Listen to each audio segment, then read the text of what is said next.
Can you really be just friends with someone you're romantically attracted to? It's a question as old as time, and yet the answer seems to depend entirely on who you ask.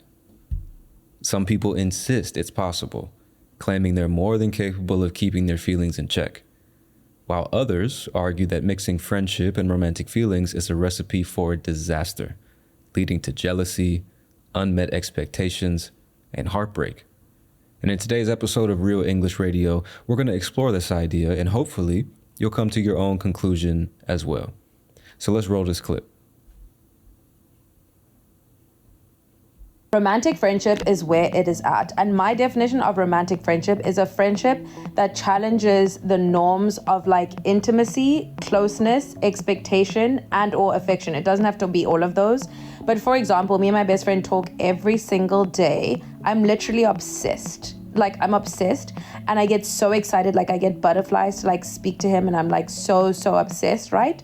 And so it's like, it is a romantic friendship because that's not what I'm supposed to say about a friend. You're like, no, babes, you're in love with him. Yes, I am. And he's my best friend. You know what I mean? And so it's like romantic friendship has so much to offer us, like so much intimacy and so much love and so much connection. It has so much to offer us. You know what I mean? And I wish that someone had taught me that that was a love to aspire to. And now I know in my soul that I can't be called single. You know what I mean? I'm not dating anyone, but I'm together. I can't be called single. I'm not dating, but I'm together. Get the fuck out of here. All right, my friends, that was the clip. Hopefully the audio wasn't great. I swear I've watched this clip like 50 times and I just noticed now that I'm wearing my headphones that there was that annoying music in the background. But anyway, we're going to go back, as always, to the beginning of this clip. I'm going to explain a couple nouns, verbs, and adjectives to make sure you understand everything. And then we'll really get into this idea of romantic friendships. So let's do it. Romantic friendship is where it is at. And my definition of romantic friendship is a friendship is me. All right. Romantic friendship is where it is at. Romantic friendships is where it's at. I don't know if you've heard this before. It's quite common, especially amongst younger people. When I say younger, I mean like 35 or younger. I don't know if I've ever heard my parents say this, although I'm sure they understand it. And apparently it's international. I thought it was something that we said here in the US, but this girl is clearly British, or I don't know where she's from, but she's not American. That's what I'm trying to say. So anyway, the phrase, the expression, where it's at, what it means is that this thing I'm talking about is currently trending. It's fashionable. It's highly desirable. It's fulfilling. It's something cool. It's like, this is the thing that you need to know about. This is the thing you need to be doing. Everybody's doing or consuming or thinking about or talking like this thing. So when she says romantic friendships are where it's at, or a romantic friendship is where it's at, she's saying like a romantic friendship is the best thing available right now. You need to know about this thing. You need to try it. You need to understand that this is the best possible kind of friendship. You have platonic friendships, you have romantic relationships, but a romantic friendship is where it's at. You need to be where romantic friendships are. That is the hottest, coolest, most fulfilling, satisfying location, figuratively speaking. I'm not talking about like where it's actually located, because that doesn't make sense, does it? It's just an expression, you know? Romantic friendships is where it's at. I'm trying to think of another time I would say that. And of course, now that I'm recording, I can't think of one, so just bear with me. I don't know, dreadlocks are where it's at. It's probably not the best example, but I don't want to leave you hanging. So give me just a second. I might have to edit this shit out of the recording, but let me see. Give me some examples of when an American might use the expression X is where it's at. Sure, the expression, this is where it's at, and the new jazz club downtown is where it's at. Meaning it's the coolest, most popular place to go right now. You know, this streaming app, Netflix, is where it's at. No, Disney Plus is where it's at. No, Hulu is where it's at, or Crunchyroll is where it's at. I'm saying one of those, whatever one I'm talking about, is the best. It's the one you need to be on right now. It's trending, it's popular, it's the best. You know what I'm saying? So in the end, what she's trying to convey is like romantic friendships are the best kind of relationships that we know of right now, or that she knows of right now. Okay? So I'm gonna go back and play it and continue. Here we go. Romantic friendship is where it is at. And my definition of romantic friendship is a friendship that challenges the norms of like intimacy, closeness, expectation, and or affection. It does. Okay, so her definition of a romantic friendship is a friendship that challenges the norms of intimacy, closeness, expectation, etc. Just in case you don't know the norms, it's just another way of saying what's normal or what's expected, the traditions, like the standards. It's probably a more commonly used word, the standard of intimacy, closeness, expectation. So what she's saying is this romantic friendship is challenging what is commonly accepted in society. It's challenging ideas of what intimacy is, of what closeness is, expectations should be, and what affection actually is, and who should receive our intimacy, closeness, affection, etc. Am I making sense? The norms is just the standards, what's normal in society. Las normas, right? So I think that's it. So let's keep going. Doesn't have to be all of those. But for example, me and my best friend talk every single day. I'm literally obsessed. Like I'm obsessed and I get so excited. Like I get butterflies to like speak to him and I'm like so obsessed, right? All right. One might think that she's perhaps obsessed. So when she says I get butterflies, she's talking about her romantic friend. I don't even know what we should call this guy, but she's saying, I'm so obsessed with him. I'm so obsessed. I get excited. I get butterflies to speak to him. I don't know what you guys call this in your native language, but when somebody says they get butterflies in their stomach, especially when talking about something romantic like the pretty girl that you like at the cafe, or this new your crush, this new girl you're dating, or whatever, you've recently started crushing on this person. Maybe you've recently fallen in love with this person. So when we say I feel butterflies or I get butterflies, it's just that nervous, kind of anxious, excited feeling that you get in your stomach when you see that person that just, just lights your soul on fire. Like, damn, she's so cute, bro. I like her so much, or whatever. And you're not necessarily nervous. It could be excitement. It could be both. I don't know. But it's, you know what I'm talking about. That feeling you get in your stomach, that little bit of excitement or anxiety. We refer to that as butterflies. I get butterflies when I see her, or I get butterflies when I talk to her. I'm so obsessed with her. I get butterflies every time I see her. You see what I'm saying? It's just talking about that physical sensation you feel when you see your crush or the love of your life, or whatever. You're going through that puppy love stage, those first stages of love when you haven't discovered what a piece of shit this person is. Yeah, that's what we're talking about when we say I get butterflies, I feel butterflies. You can use either one. They both sound totally natural. All right, let me go back a few seconds and we'll keep going. And I get so excited, like I get butterflies to like speak to him and I'm like so obsessed, right? And so it's like it is a romantic friendship, because that's not what I'm supposed to say about a friend. You're like, no babes, you're in love with him. Yes, I am, and he's my best friend. You know what I mean? And so it's like romantic friendship has so much to offer us, like so much intimacy and so much love and so much connection. It has so much to offer us, you know what I mean? And I wish that someone had taught me that was a love to aspire to. I wish someone had taught me that was a love to aspire to. ASPIRE, aspire. This is not, I'm not going to say it's the most advanced word in our language, but it is a relatively advanced word, relatively, let's say formal, because you don't hear it every day. You'll definitely sound a bit more educated if you use the word aspire, right? And all it means is, to aim towards something. Like if you aspire to be a doctor, it means that's your goal in life. You're aiming to become a doctor. You're working your hardest and giving all your energy to become a doctor. That's what you hope to become. But it's different from hoping to become this thing because you're actually putting in the work. You have an actual goal and you're working towards it. You are aspiring to become a doctor.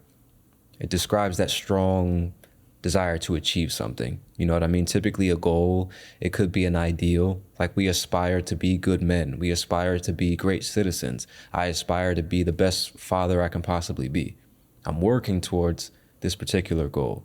You understand?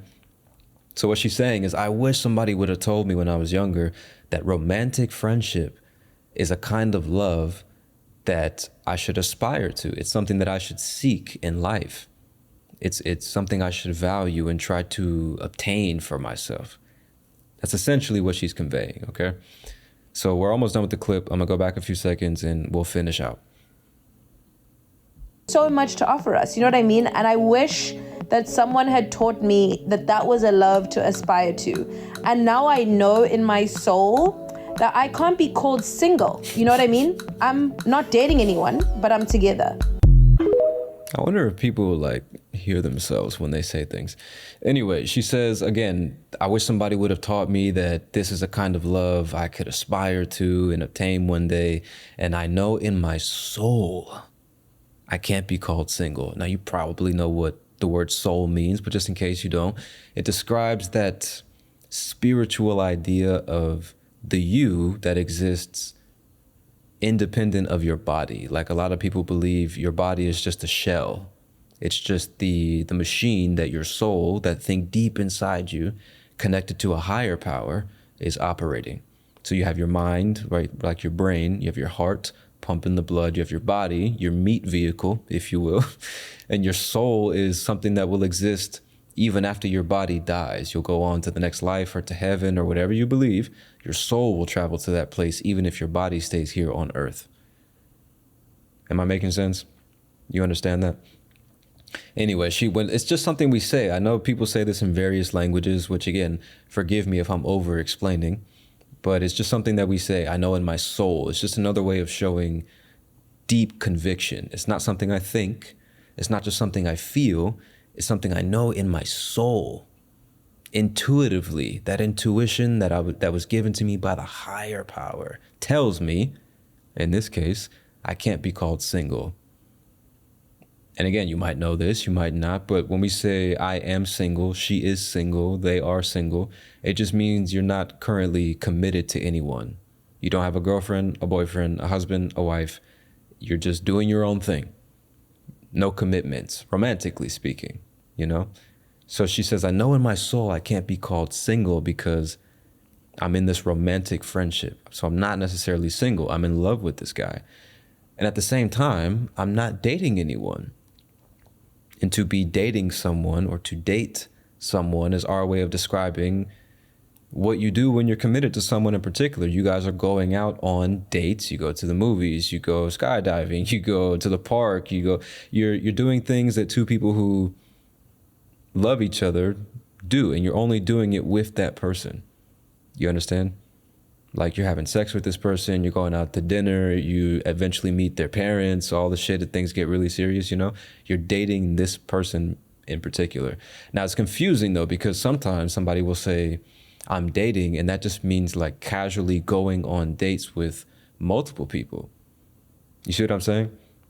So it depends on the context, because if I say I'm dating a couple girls or I'm currently dating, it could mean that sometimes I go out to dinner with woman number one, other times I go out with woman number two. I'm not exclusively committed to anyone, but I am involved romantically or sexually with multiple people.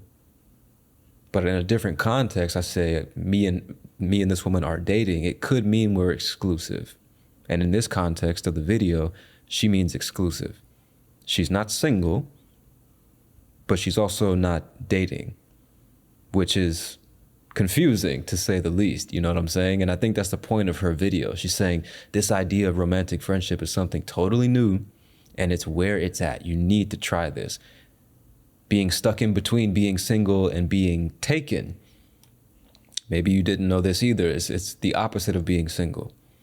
You might ask a girl on the street, do you have a boyfriend? You might ask a guy, do you have a girlfriend? Or whatever. Or you can say, are you taken? You're not going to hear it every day, but it's perfectly normal. Either you're single or you're taken. Some people will tell you, sorry, I'm taken already. It just means I'm already committed to somebody. I have a girlfriend, boyfriend, husband, wife. So you're single or you're taken. You're single or you're dating. You see what I'm saying? So again, she's saying she's neither of the two. She's kind of stuck in purgatory here, you know? And I'm not convinced that's the proper place to be. But again, we're going to get into this topic in just a second. As I always do, I'm going to play the video again from start to finish. It's only 60 seconds. And then we will explore this idea together, my friend. All right? So let's go ahead and do this. Romantic friendship is where it is at. And my definition of romantic friendship is a friendship that challenges the norms of like intimacy, closeness, expectation, and or affection. It doesn't have to be all of those. But for example, me and my best friend talk every single day. I'm literally obsessed. Like I'm obsessed and I get so excited. Like I get butterflies to like speak to him and I'm like so obsessed, right? And so it's like, it is a romantic friendship because that's not what I'm supposed to say about a friend. You're like, no, babes, you're in love with him. Yes, I am. And he's my best friend. You know what I mean? And so it's like romantic friendship has so much to offer us, like so much intimacy and so much love and so much connection. It has so much to offer us. You know what I mean? And I wish that someone had taught me that that was a love to aspire to. And now I know in my soul that I can't be called single. You know what I mean? I'm not dating anyone, but I'm together. So what the fuck does that even mean, bro?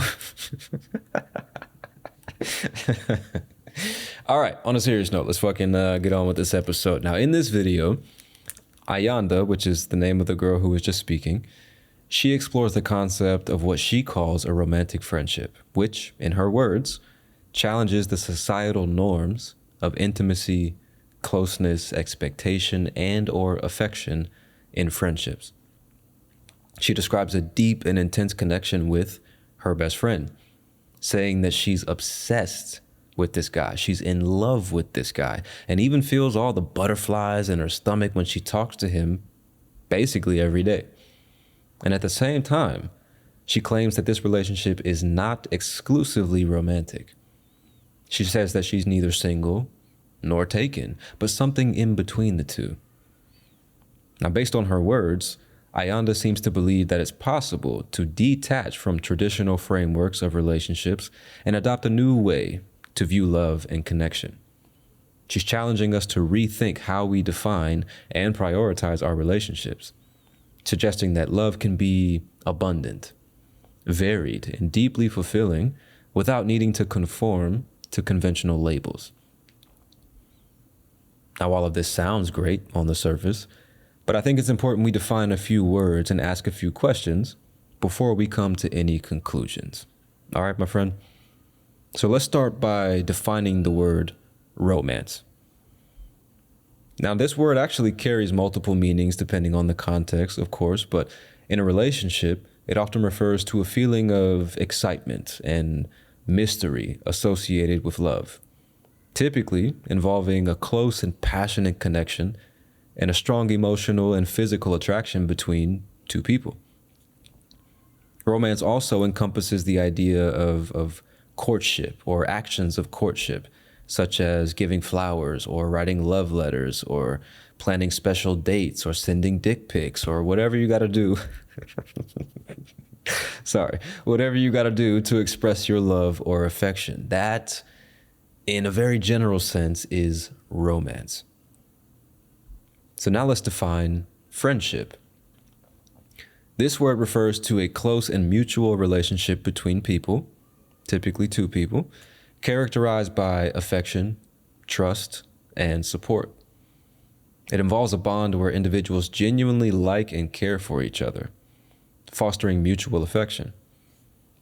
Trust and loyalty are vital elements of the relationship as friends rely on and confide in one another. Friendship also provides emotional, moral, or practical support during both good and bad times, the ups and the downs. In other words, a friend is someone whom you can count on to be there no matter what. But unlike romantic relationships, friendships are typically free of romantic or sexual elements, though they can still involve deep emotional closeness. Friendships are typically strengthened through shared interests or shared values or activities that both people like to engage in or experiences that create lasting connections and memories.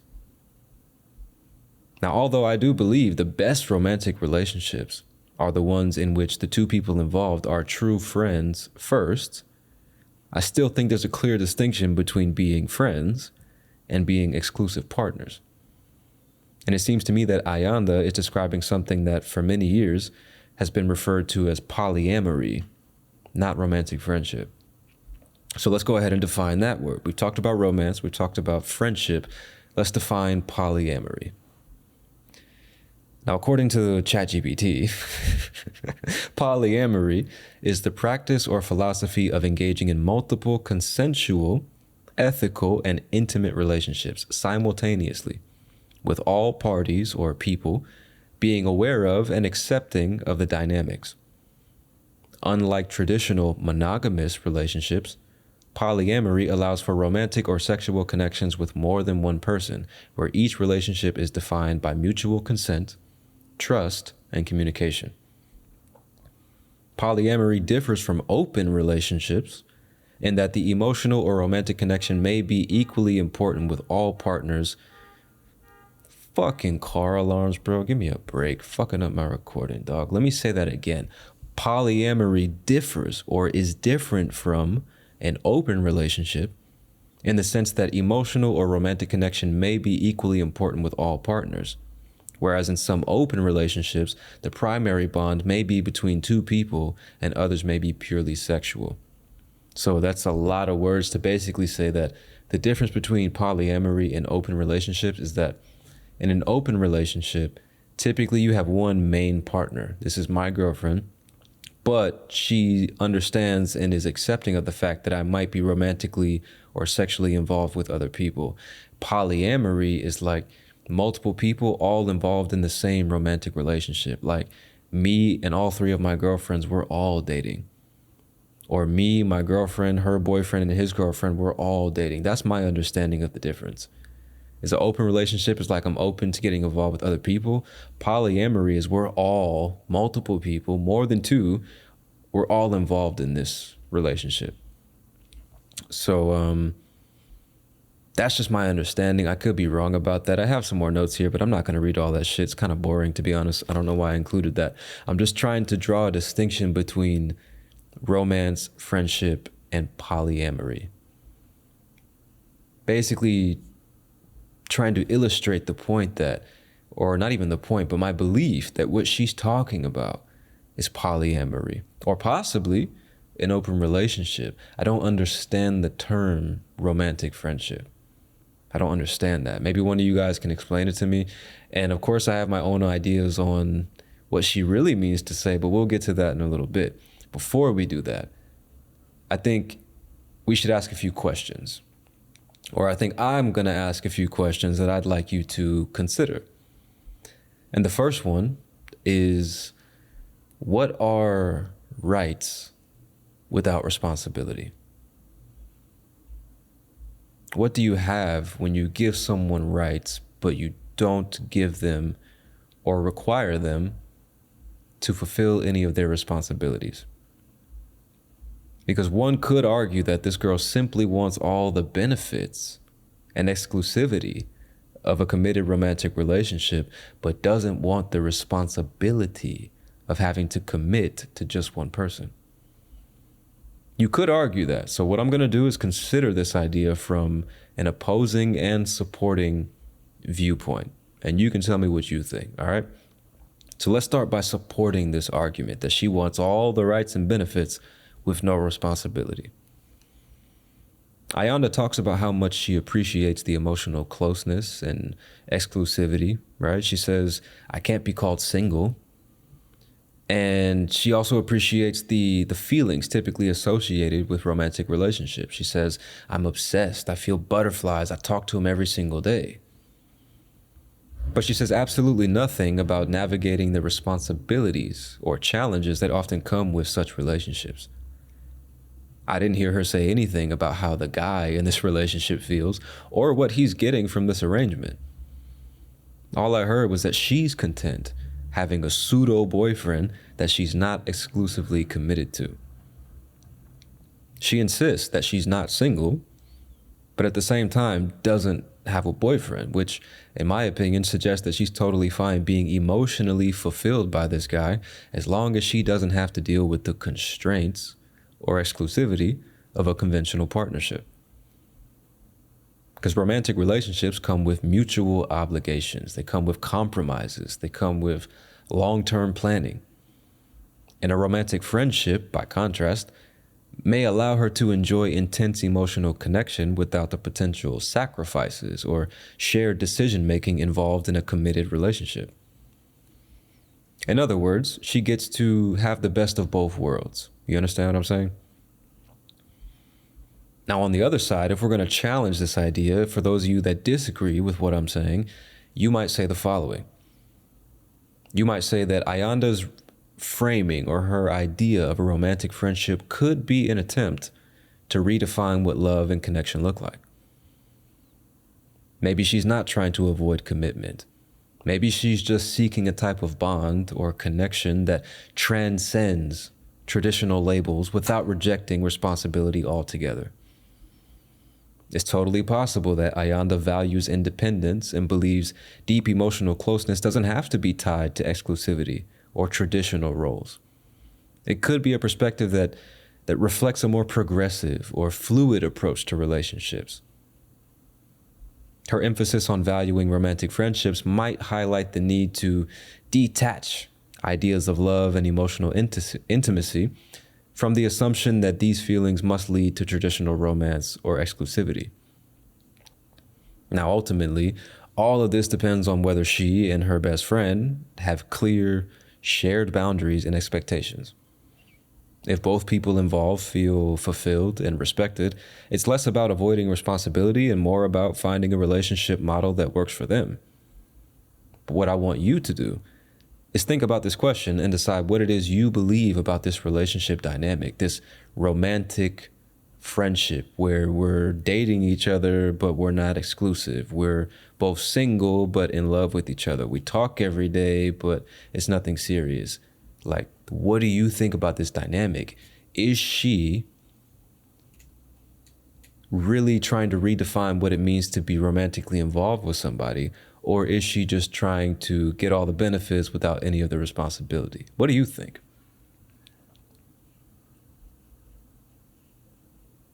The second question I got for you is, should we blur the lines between friendship and romance? Is this something we should do? Because again, as long as I can remember, long before I was even born, there was always a clear line between friend and girlfriend. Friend and boyfriend, friend and husband, friend and wife. There's always been, for good reason, a distinction between those two things. And to be fair, Ayanda didn't say anything about being romantically involved with multiple people at the same time, but she does, however, imply that as a possibility. I mean, why else would she insist on referring to this guy as her best friend and not her boyfriend? Why would she say that she's neither single nor taken? Again, if you ask me, she's attempting to blur the lines between friendship and romance, suggesting that these things don't have to be mutually exclusive or even reserved for just one person at a time. And I just think that's a very dangerous game to be playing, man, regardless of how many people are involved. But in the end, my question is, again, should we really be blurring the lines between friendship and romance? Hasn't this been tried and failed by millions of people that came before us?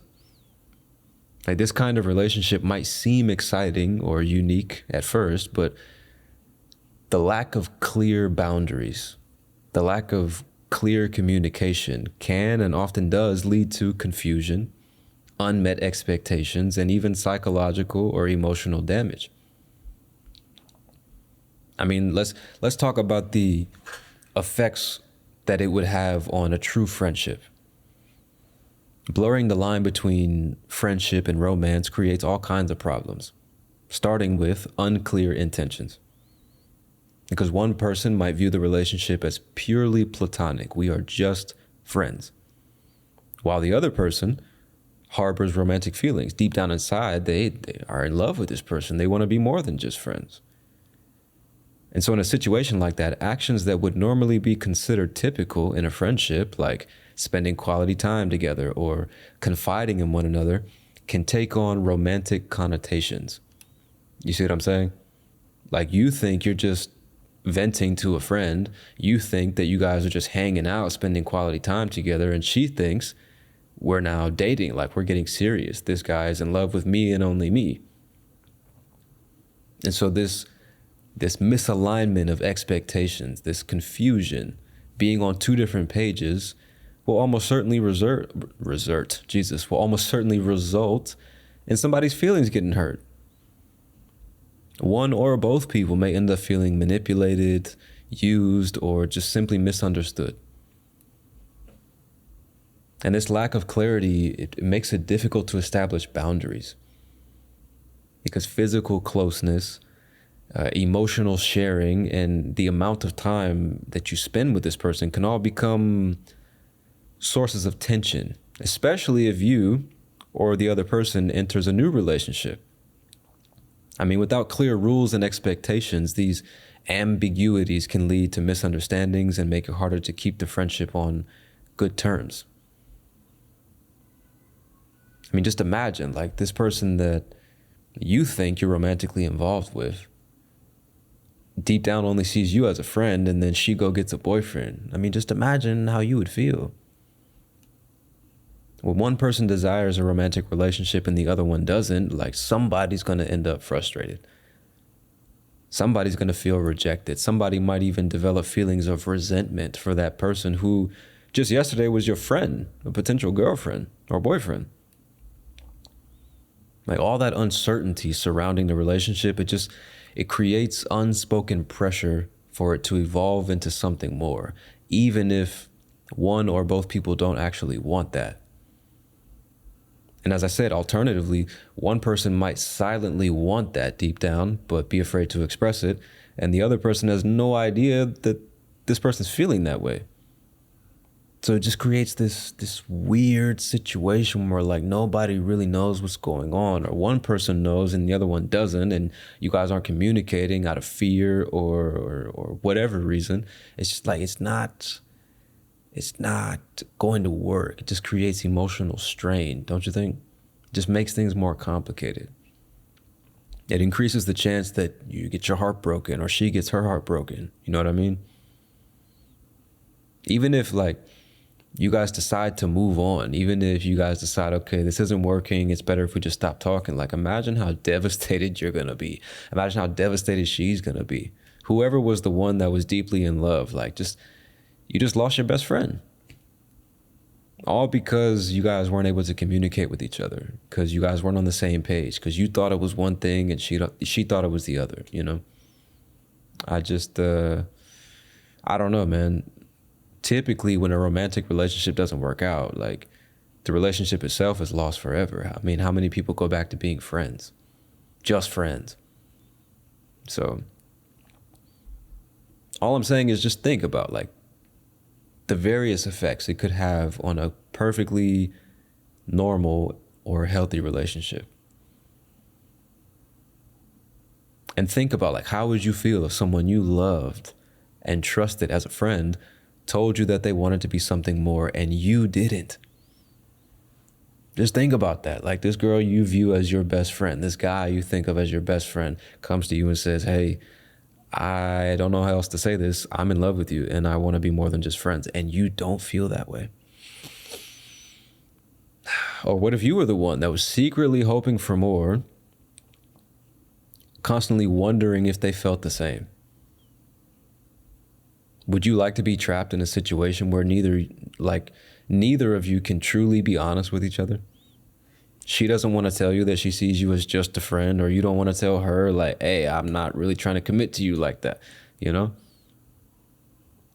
How would you feel if the girl that you're secretly in love with suddenly got a boyfriend because she had no idea you were in love with her? You know what I mean? And at the same time, going back to Ayana's example, imagine like y'all are in love with each other, but she views you as just a friend. She goes and gets a boyfriend, is still romantically involved with you. Because that's what Ayanda's talking about in her video, bro. She's saying, this is my best friend. I know in my soul that I'm not single anymore. I'm dating somebody, but I'm not taken. I'm in love with this guy. I'm obsessed with him. I talk to him every day. Imagine you're that guy and she goes and gets a boyfriend and is still talking to you every day, going on dates with you, and in love with you. Like, what the fuck are we doing, bro?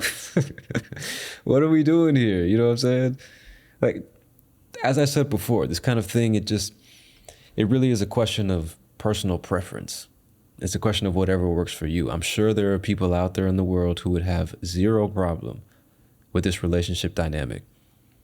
But I just find it hard to believe that the majority of people would want to be involved in something so ambiguous, something so unclear. And in the end, all I'm asking you to do is imagine yourself in that situation and imagine how you might feel. So now let's talk about the effects that it would have on the romantic relationship, because we're talking about what it would do to a friendship. But let's talk about the partnership. Because if one or both people still have unresolved feelings or a strong emotional connection with each other, it could be very hard to fully commit to another person. Friendships without clearly defined boundaries will almost certainly cause problems in a romantic relationship at some point. Jealousy and mistrust can easily creep in when a partner senses a strong emotional or even a borderline romantic connection between their significant other and a friend. And try to find another way to say that. It's almost certain that you are going to feel jealous or insecure or start to mistrust your partner if you feel like he or she is developing a romantic connection or an emotional connection to another person, especially a person they tell you that's just their friend. Like this, I'm not saying anything that's not obvious. I know that. But I'm just talking about what she said in the fucking video, bro. Like, to me, it's obvious that relationships require emotional exclusivity, just like they require physical exclusivity. Because some people will say, like, well, I'm not having sex with this person. I didn't kiss him. I didn't touch him or anything like that. I just love him. I just love her. But it's not just about the sex, is it? I mean, for some people, the emotional, the spiritual, the romance, is more important than the physical. So exclusivity goes both ways, whether it's emotional or physical. And if someone starts expressing things like, I'm in love with, or I'm obsessed with this friend, even if it's not romantic, it just messes with that sense of emotional security. It can even feel like a betrayal, right? Even if there was no physical contact, even if they didn't have sex, they didn't cheat on you physically. Most people still see those blurred lines as a threat to the emotional trust, to the connection that they've built with their partner. At which point, some tough decisions got to be made, right? Some tough decisions got to be made about the future of one or both of the relationships that have been developed. Once you feel like, man, this person's getting a little too close to my girl and she's allowing it to happen, she's choosing to walk in that direction, it's like, all right, what the fuck are we doing here? Either we're dating or we're not. Most people think that way, I would like to imagine. So I don't see how you can have a healthy, committed relationship with one person and also be in love with the person you call your best friend. I'm just asking you to think, like, what would you do or say or feel in that situation? How would you feel if your girlfriend came to you and said, I'm not cheating on you, but I'm in love with someone else? You would have so many questions. What the fuck are you saying to me right now? What do you mean you're not cheating on me, but you've allowed yourself to fall in love with someone else. That shit didn't happen overnight, bitch. What the fuck is you talking about? Right? Like, would you really be okay with that? Would you say to your girlfriend, that's all right, baby. I'm sure that relationship has lots of love and affection to offer you. Would you like me to drop you off at his house tonight? Huh? Do you need condoms? Huh? Of course not, bro. Because emotional infidelity is a real thing. As I just said, it's not just physical. You can cheat on somebody without having sex with somebody else. Like, just because you didn't fuck the guy or just because you didn't fuck the girl doesn't mean you're not cheating on your girlfriend or your boyfriend. If your girl is going on dates with another guy, spending hours on the phone with this guy, sleeping at his house, feeling romantic emotions for him, how is that any different from a second romantic relationship? Even if there's no intention to escalate beyond the quote unquote friendship, at least not yet, the energy, the attention, the emotional depth that should be reserved for you would instead be shared. In other words, diluted, which it just undermines the exclusivity that you rely on as a foundation for trust and partnership. Now, that's what I wrote in my scripts, but I understand that's a very wordy way of saying what I'm trying to convey. So another way of saying that is, even if at this moment in time, your girlfriend has no intention of becoming anything more than friends with this guy, she's still giving him time, energy, attention, affection, emotional depth, like that should be reserved for you. Like, you're her boyfriend. Why the fuck are you giving energy to another nigga when I'm your nigga? Like, why are you giving love, energy, and attention to another man when I'm your man? Like, that just, like, what? Why am I your man if that's the case? Why am I the one being called your boyfriend if that's the case? I'm just another friend if that's the case. How are we going to have trust in our relationship when the woman I'm sleeping next to every night is doing the same thing with 2 or 3 other dudes? What? I don't know. So what I'm saying is, although Ayanda may define her connection with her friend as a romantic friendship, the reality is that most people operate within more traditional frameworks where romantic love and friendship are distinct. They're separated. And trying to mix the two would naturally lead her romantic partner or anyone in a similar situation to feel insecure or neglected or outright betrayed at some point. I just think we discovered a long time ago that this relationship dynamic is both toxic and counterproductive in the long run. Unless you and your partners are truly polyamorous, which most people are not. So, at the end of the day, most adults tend to view relationships as fairly binary. Either you're friends or you're pursuing something more.